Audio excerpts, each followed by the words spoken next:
বৈষম্য বিরোধী ছাত্র আন্দোলনের সময় সংঘটিত হত্যাকাণ্ডে জনপ্রিয় চিত্রনায়িকা অপবিশ্বাসের নাম উঠে এসেছে। আন্দোলনের সময় সহিংসতা ও ছাত্র হত্যার ঘটনায় তার বিরুদ্ধে একটি মামলা দায়ের করা হয়েছে। মামলার অভিযোগে বলা হয়েছে, অপবিশ্বাস আন্দোলন দমনে পরোক্ষভাবে ভূমিকা রেখেছেন এবং কিছু উস্কানিমূলক কর্মকাণ্ডের সঙ্গে তার সংশ্লিষ্ট রয়েছে বলে দাবি করা হয়েছে। মামলাটি দায়েরের পর থেকেই আইন শৃঙ্খলা রক্ষাকারী বাহিনী বিষয়টি গুরুত্ব সহকারে তদন্ত করছে। সূত্র জানায়, প্রাথমিক তদন্ত শেষে তাকে গ্রেফতার করে জিজ্ঞাসাবাদের জন্য রিমান্ডে নেওয়া হতে পারে।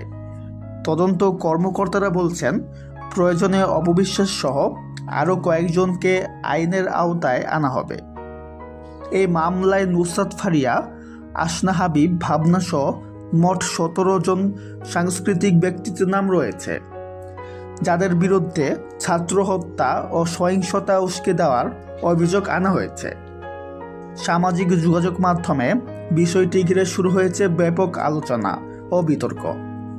কেউ কেউ এটিকে উদ্দেশ্যমূলক মনে করলেও সংশ্লিষ্ট কর্তৃপক্ষ বলছে, সমস্ত কার্যক্রমই ঘটনার সত্যতা যাচাই করে আইনানুগতভাবে করা হচ্ছে।